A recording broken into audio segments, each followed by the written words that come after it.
4-3 in the win. Oh, it's good! Anthony Davis has won!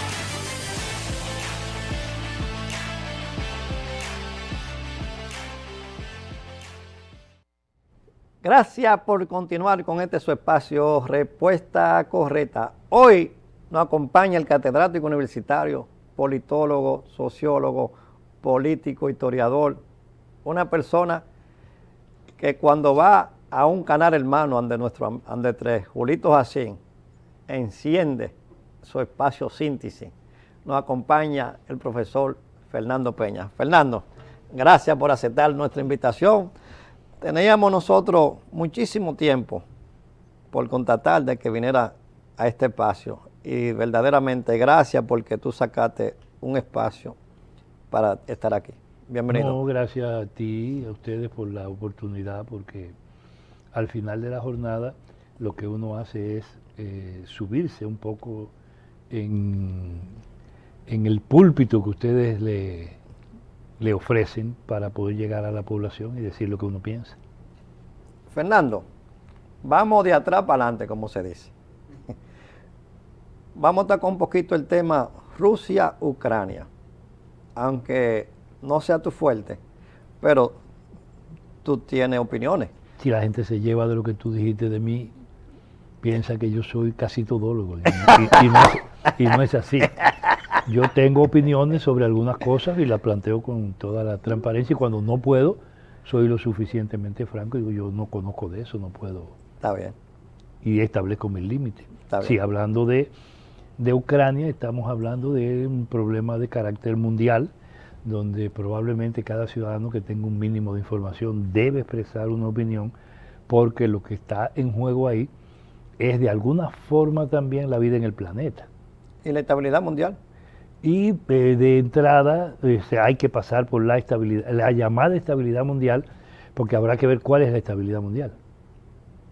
La estabilidad mundial es que la hegemonía del imperio norteamericano, la hegemonía capitalista, el peso y la sobredeterminación de China en la economía del mundo y particularmente en el mundo del comercio y de las negociaciones, de los negocios, o la estabilidad mundial es la garantía del llamado orden internacional actual impuesto después de la guerra por los Estados Unidos y por el capitalismo mundial. Esa es la estabilidad. ¿La estabilidad de qué? ¡Ay, Dios mío! Buena respuesta esta, Fernando. No, que es una interrogante a ti mismo que me formulaste la pregunta. O sea, ¿la estabilidad de qué tú quieres que yo refiera? No, porque por ejemplo, Fernando, en el tema de los precios, el combustible, por ejemplo, ahora hay varias guerras, no solamente la guerra de Rusia con Ucrania, porque hay otra guerra, aunque no se ven tan fuertes en esta parte del mundo, pero existen más guerras. Pero la guerra no es entre Rusia y Ucrania. Ese es el formato de la guerra. Oh. La guerra es entre Rusia y Estados Unidos.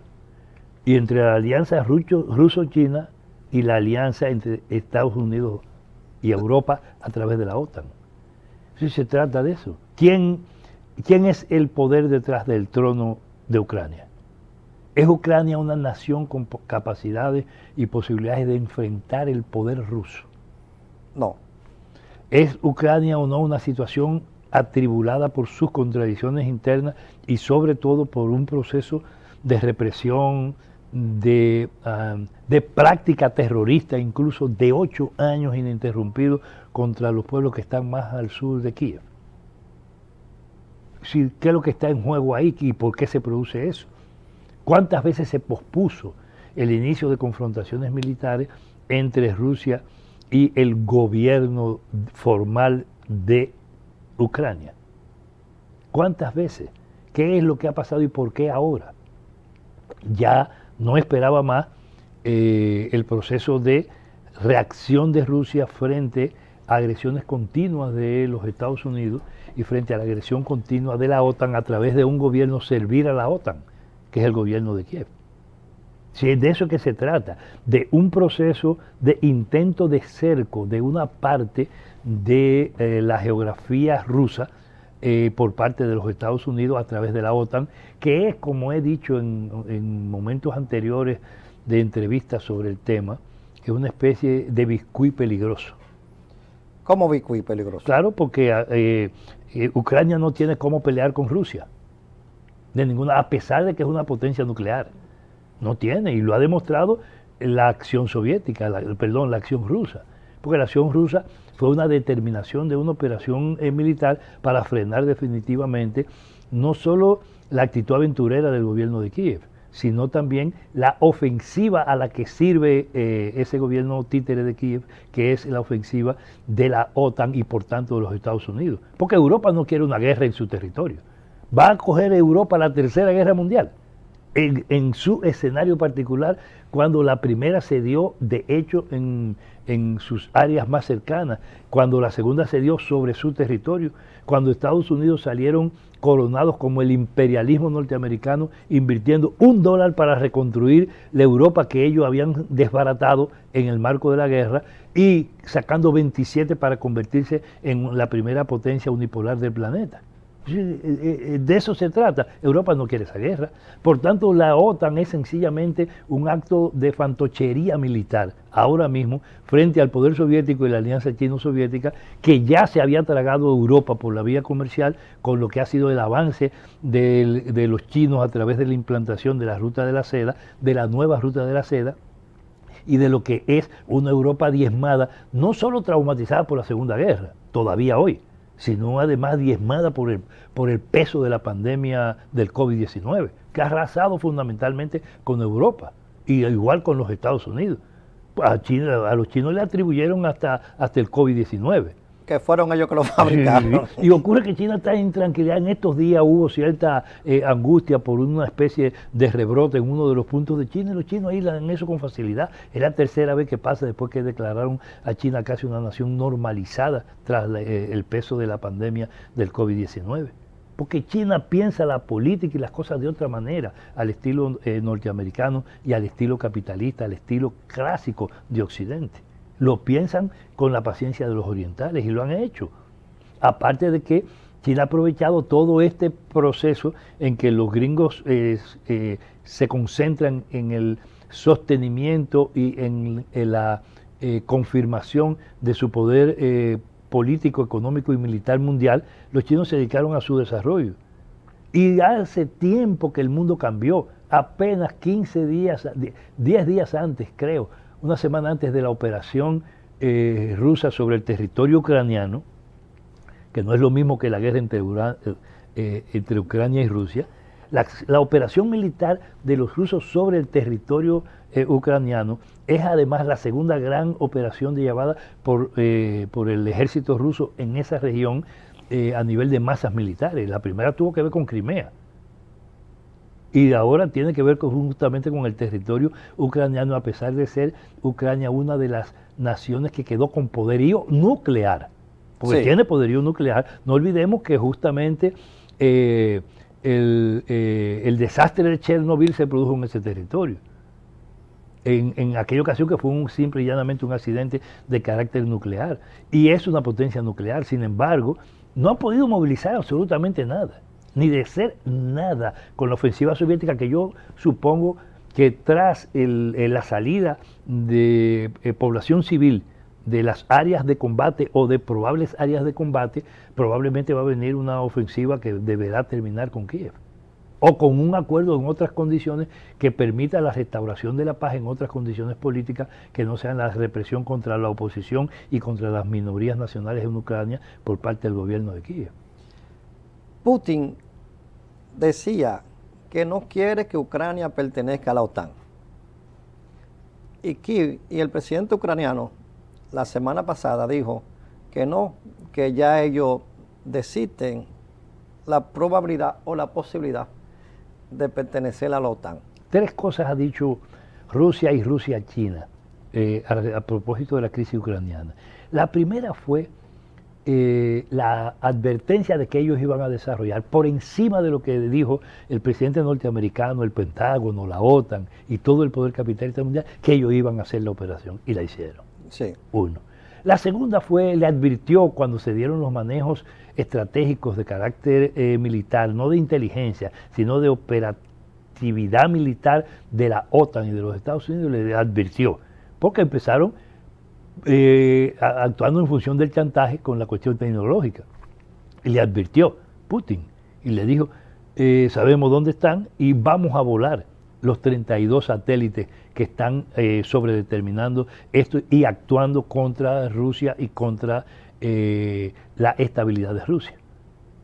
Lo dijo. ¿Qué hicieron? ¿Cómo respondieron? ¿Cómo actuaron? Y finalmente la determinación de que ya no existe el mismo orden mundial. Una declaración ruso-china conjunta, días antes de la operación militar. El orden mundial es diferente ya. Y si ustedes no son lo que eran Estados Unidos, imperialismo norteamericano, usted no es lo que era. Eso Entonces, significa... ese fenómeno te dice a ti que efectivamente ya los Estados Unidos no pueden actuar como si su patio fuera cualquiera, no solo América Latina.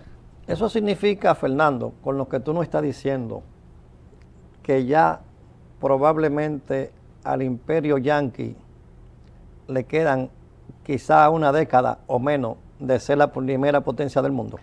En política y en la historia no se manejan las cosas como si fueran aritméticas. Yo no sé, nadie sabe, efectivamente. Ahora, lo que sí está claro es que la hegemonía norteamericana se dio y que no es igual. Y que el mundo no es unipolar. Es más, el mundo no es bipolar tampoco. No. Porque hubo una especie de unipolaridad de los Estados Unidos dominando el mundo tras la Segunda Guerra. Después, con el desarrollo de Rusia y la conformación del bloque soviético, el triunfo de la revolución bolchevique y mucho más allá, tras la guerra, dos polos, existió una situación de bipolaridad. Tras el fracaso del socialismo y la multiplicidad de los centros del capitalismo mundial, la reconversión de Europa en una unidad potente, en una unidad con capacidades propias, la permanencia de los Estados Unidos como tal, y la aparición de naciones que se recompusieron y que pudieron crear incluso hasta los BRIC, ¿no? El mundo pasó a ser multipolar. Entonces el tipo de multipolaridad que hoy se vive tiene un nuevo componente, que no es Rusia potencia, no es China potencia, es China principal potencia comercial del planeta, Rusia una potencia militar de las capacidades de los Estados Unidos y cuidado en algunos planos, y además una Europa que no tiene poderío militar propio porque su dependencia es de los Estados Unidos, porque ¿qué desarrollaron los alemanes? Los japoneses quedaron sin ningún tipo de capacidad en Asia desde el punto de vista militar. El sur de Asia está sencillamente en el marco de la disputa, Pakistán, la India, etcétera, no solo como potencias emergentes desde el punto de vista económico, sino también y tecnológico, como el caso de la India, sino desde el punto de vista también militar, atribulados como están por sus propias situaciones internas, las minorías nacionales, los sobreestados que hay, etcétera, el caso de Pakistán, caso de la India, sino que además tú tienes una Europa que desde el punto de vista comercial ha sido rendida por el peso de la ruta de la seda y la influencia china. No puede con África tampoco. Entonces, tenemos un mundo absolutamente diferente y con Inglaterra viviendo nada más que los sueños postraumáticos de la vieja nobleza y del viejo reinado, porque Inglaterra no es desde el punto de vista militar nada significativo no, ni como para eso. Ni económico tampoco. Entonces, y desde el punto de vista económico es una presencia relativa que además se curó en salud, saliéndose del Brexit. O sea, rompían de hecho, parando la capacidad subordinada que pudieron tener en el marco de la Unión Europea. Y por eso actúan por cuenta propia, tratando de recuperar el viejo espíritu anglosajón. Entonces, cuando uno ve eso y ve que Europa efectivamente tiene, de hecho, 3 velocidades, la Europa del Sur, la Europa del Centro y la Europa nórdica, entonces estamos frente a una realidad mundial absolutamente diferente. Entonces, los Estados Unidos tienen que entender, para que los dominicanos entiendan y las dominicanas entiendan, que ya la pava no pone donde ponía. Eso es la realidad. Entonces, no es cualquier guerra. Ahora, ¿a quién le conviene una guerra nuclear? ¿A los Estados Unidos? No. ¿A Rusia? No.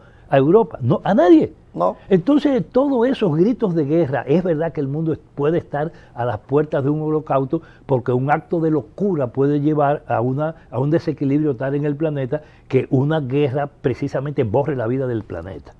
Pero no se va uno, no, se van todos. Todos, sí. Así es. Entonces, ¿cuál es el significado de eso? Eso es puro chantaje y pura amenaza de los Estados Unidos. Y los rusos lo entendieron. Y la audacia de un hombre como Putin le puso el punto a la I. Sí, la audacia. Y yo no estoy hablando que es una lucha por el socialismo y que Rusia tiene que ser defendida como uno defendía la vieja experiencia socialista allá. No, no es mi caso. Por lo menos no es mi punto de vista, ni es mi idea, ni mi criterio. Sin embargo, Rusia es una realidad como potencia nuclear, como potencia tecnológica y como potencia económica. Sí. China es una realidad por encima de lo que digan los Estados Unidos.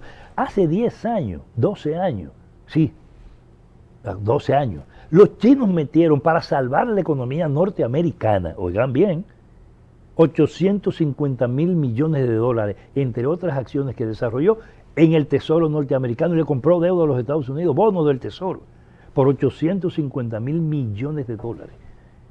Y salvó la economía norteamericana de la crisis, estamos hablando de 2008.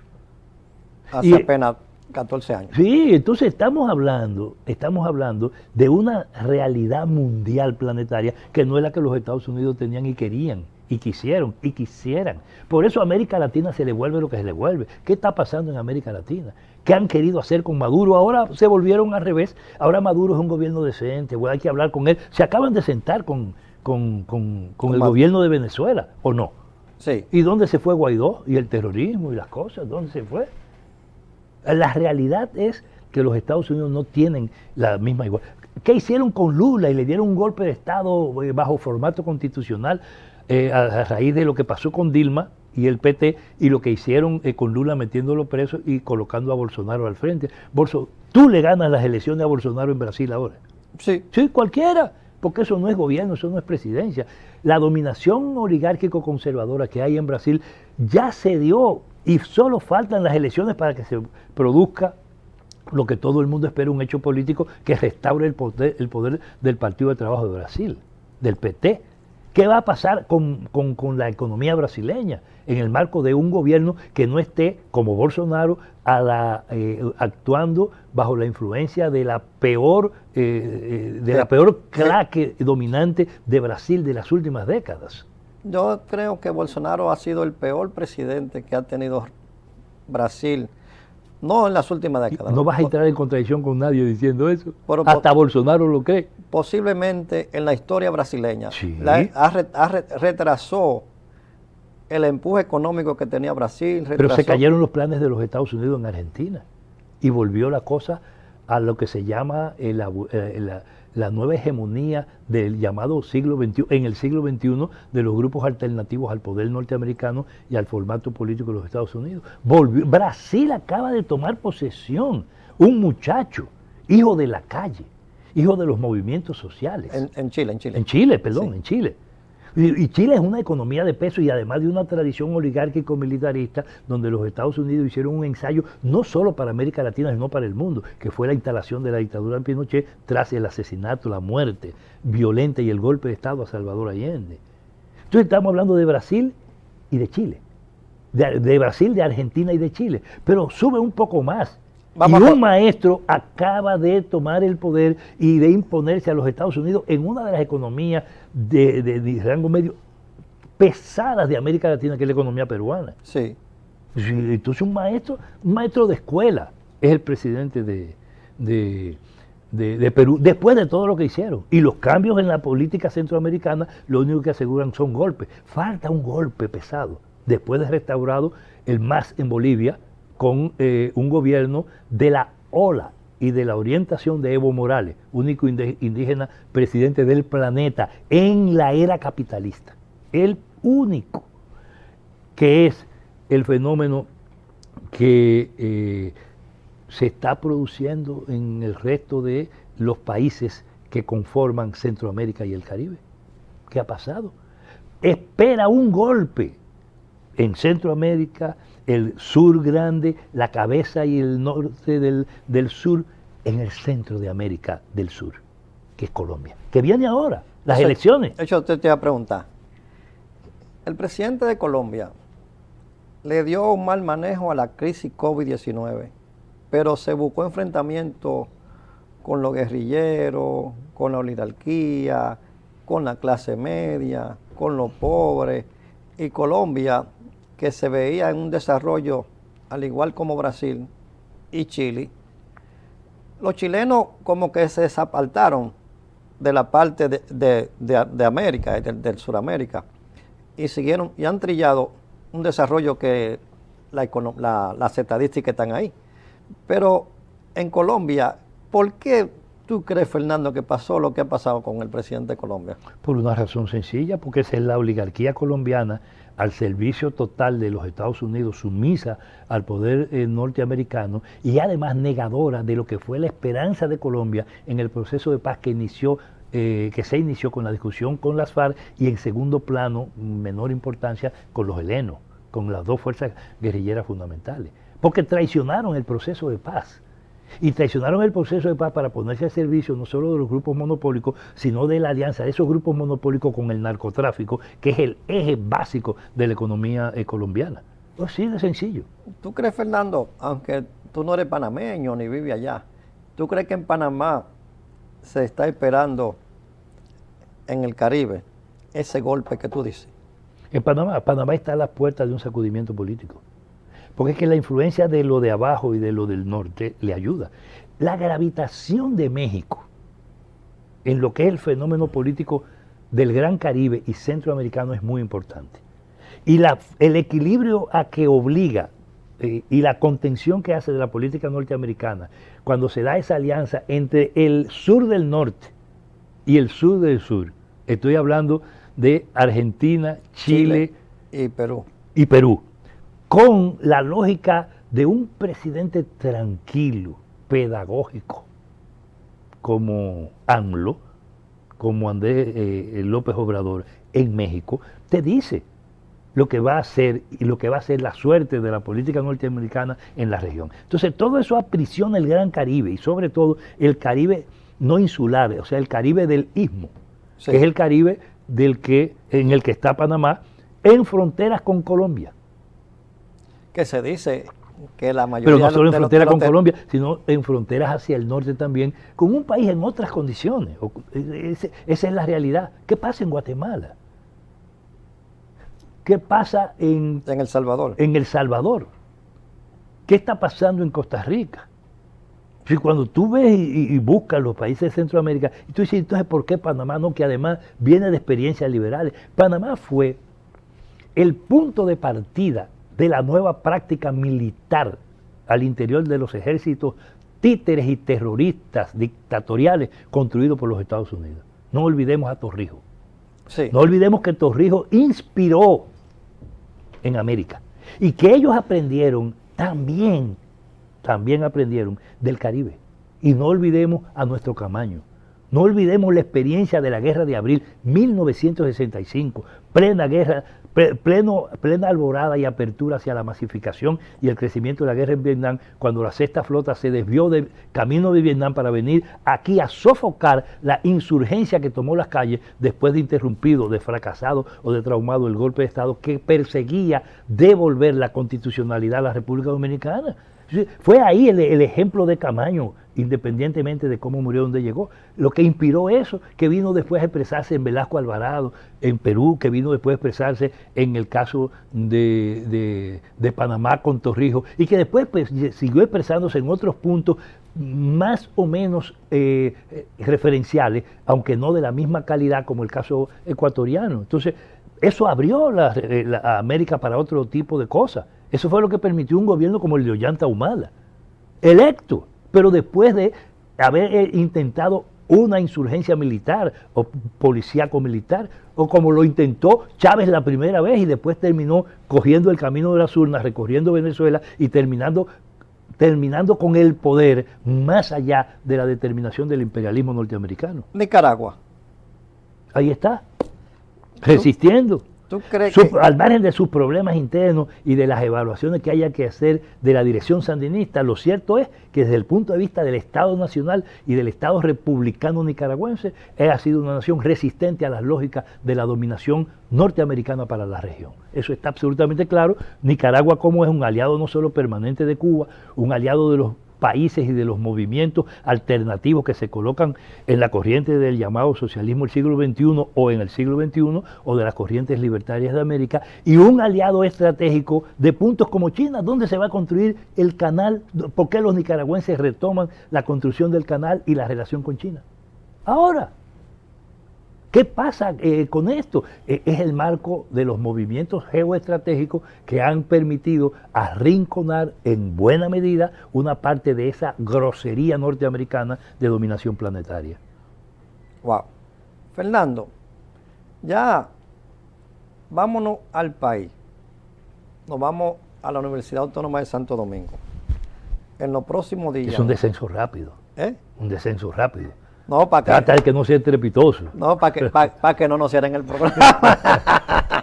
Fernando, en la Universidad Autónoma de Santo Domingo han surgido un grupo de rectores. Vámonos desde Santana, ¿verdad? Roberto Santana. Desde Roberto Santana. La Universidad Autónoma de Santo Domingo ha recibido muchas transformaciones. Y ahora la está dirigiendo una dama, Emma Polanco. Una mujer. Una mujer, ok. Emma Polanco, Dame bastante ideológico. ok. La elitiza de una belleza, una maestra. Sí, una profesora. Sí, una profesora. Que le tocó dirigir la universidad en un proceso difícil en términos económicos y en términos de que vino la pandemia. Y si la Universidad Autónoma de Santo Domingo está preparada en términos tecnológicos, salió dio pie con bola, como dicen, o salió airosa. Viene un proceso, Fernando. Antes uno escuchaba que habían 7, 8 candidatos a rectores que podrían ser buenos rectores, pero ahora solamente están sonando 2, Hanna y Editrude Beltrán. Jorge Asjana David y Editrude Beltrán Crisóstomo. Pues lo conoces bien. ¿Cómo tú ves el proceso? Sin que nosotros no sabemos con quién tú estás ya, pero el país lo sabe. no, yo no ¿Cómo lo que sab- tú no lo sabías? No, dime. No, mira, yo no soy neutro, yo tengo una opinión de la universidad. La universidad como el país está en la disyuntiva. O academia o mercado. Es una disyuntiva. O la universidad sigue repitiendo el modelo de carácter clientelista, el modelo absolutamente de espaldas a las urgencias, a las necesidades y las aspiraciones del pueblo dominicano. La universidad ausente de lo que son las estrategias y las políticas de desarrollo a las que tiene que servir como academia pública y como institución que es más vieja que el Estado Nacional. Sí. Es más vieja que la República, Sí, más de 2 veces, porque la universidad va camino a 500 años. y nosotros como nación tenemos 200 y tantos años de... 1844, 1944, nos falta 185 años, 86 años. Sí, nos faltan 22 años, Bien, tú- 21 años para cumplir 2 siglos. ¿Verdad? Sí. Sí, todavía, y la universidad va camino a 500 años. Es 2 veces y medio más vieja que la República. Entonces, cuando una universidad como esa que le ha antecedido, esa universidad necesita confirmarse como faro de luz, como dice su himno, como orientación, como instrumento para la orientación de un país, teniendo como tiene el 80% o más de todos los profesionales y técnicos producidos en este país, teniendo como tiene más de la mitad de la población estudiantil, alcanzando cerca de 240,000 almas que dan clases en la universidad, sabiendo que hay un porcentaje de la población que fluctúa, que entra y sale, que no está permanentemente ahí por razones de la vida económico-social, política y la pobreza en la República Dominicana. Una universidad que ofrece más del 70% de todas las titulaciones y carreras que se ofrecen en este país, a pesar de que en este país ahora, óiganlo bien, hay más de 50 entidades de educación superior que no son la UAS, de las cuales 8 o 9 son públicas. que le ha hecho el gobierno dominicano paralela a la UAS. Le hicieron una universidad para formar maestros paralela, que la universidad tiene una facultad de ciencias de la educación.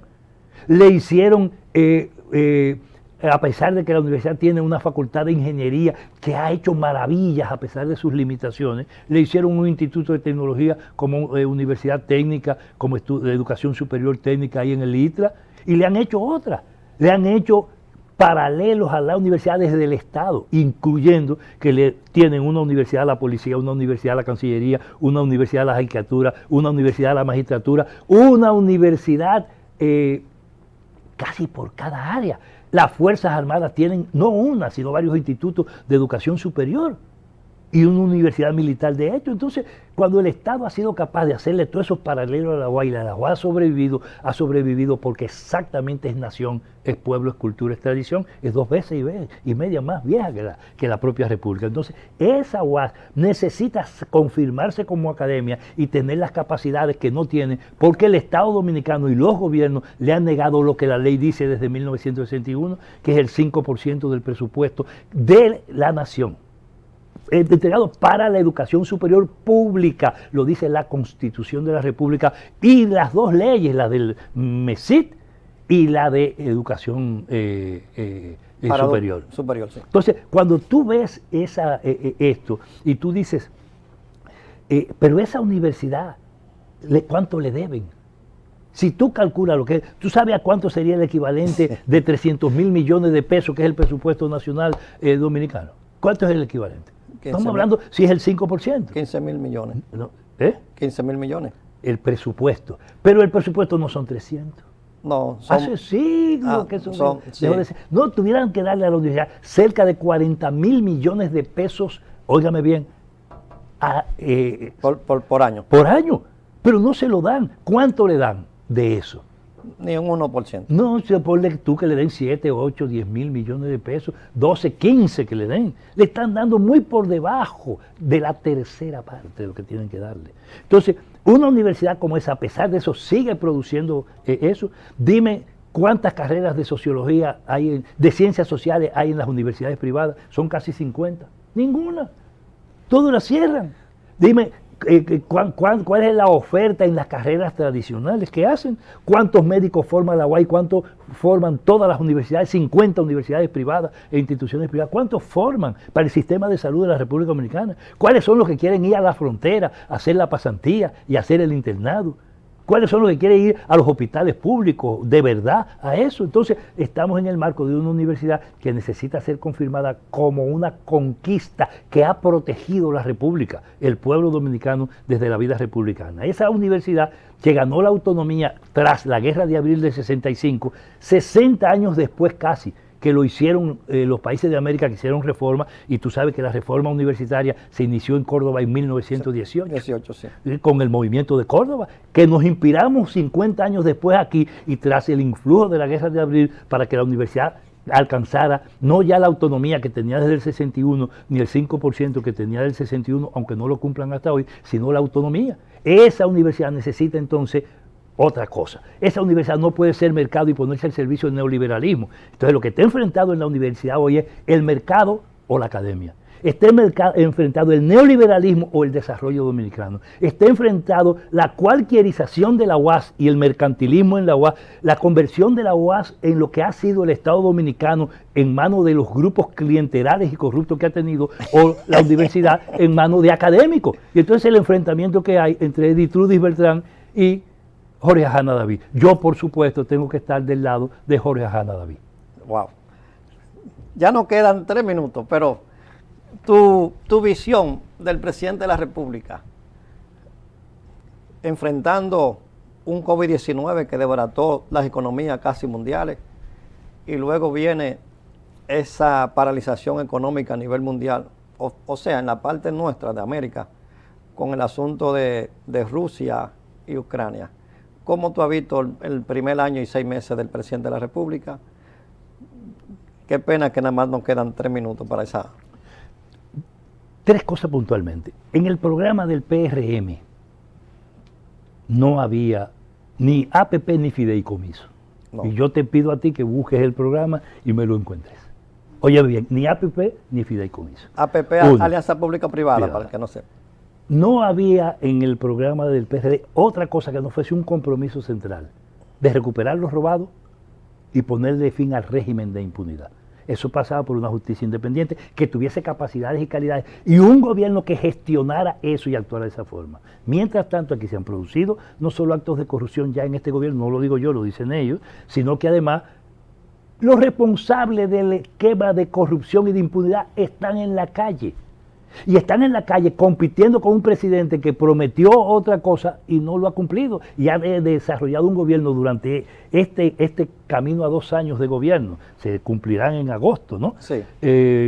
Y del triunfo electoral que se cumplirán en julio. El 5 de julio. El 5 de julio. Cuando tú analizas los haceres de este gobierno, te has dado cuenta que aquí hay un proceso más veloz de privatización. Y ahora le quieren dar un marco legal. En 45 días de la transición, el presidente de la República y el PRM, o el gobierno, no el PRM, porque el PRM no gobierna aquí. Aquí gobierna la élite del CONEP, los grupos oligárquicos. Ay, Dios mío. Aquí gobierna la troika Vicini, Estrella, Rizek. Lo que pasa es que nadie quiere decirlo. ¿Qué quiere decir? Yo lo digo con transparencia porque es lo que creo, independientemente hasta de quiénes sean los dueños de este canal o a quiénes se relacionen. Es una opinión de un académico o de un político o de un ciudadano que cree eso. Este gobierno es un gobierno bajo la égida de la dominación de esos grupos oligárquicos. Y como está bajo la dominación de esos grupos oligárquicos, quien gobierna no es el PRM, que nada más se ha reunido en casi 2 años una sola vez, y ahora para decidir lo contrario a lo que dicen sus estatutos, que es que las autoridades internas se van a renovar por la vía de la convención de delegados y no por la vía del voto universal, como está establecido y por lo que fue la pelea del PRM y del propio Abinader para derrotar las manipulaciones en el viejo PRD y para derrotar las acciones oligárquicas. Eso es lo que pido. Entonces, creo que la situación, al margen de las intenciones del presidente, si yo valoro las intenciones del presidente, lo valoro por lo que él dice. Si lo valoro por lo que él dice, descontando algunas de sus afirmaciones públicas centrales, estamos en el marco de un presidente que ha sido acorralado por la élite conservadora del país, que es esa élite que gobierna con los 3 colores, gobernó con el PRD, gobernó con el PLD y gobierna ahora con el PRM. Fernando, hermano, gracias. Esperamos que por lo menos... Tú esperas sobrevivirle a este programa. Sí, está bien. Sí. No, esperamos que dentro de un mes o algo más tú puedas aceptar otra invitación, porque para los amables televidentes creemos que fue algo edificante y para nosotros también. A ustedes, amables televidentes, antes de marcharnos, vamos a mandar un saludo a Euclides Gerón, que está José Luis Calderón, Carlito Adona, Wildín Francisco Santolora y Feli Antonio Pichardo. Gracias por ustedes estar en sintonía a través de las redes sociales.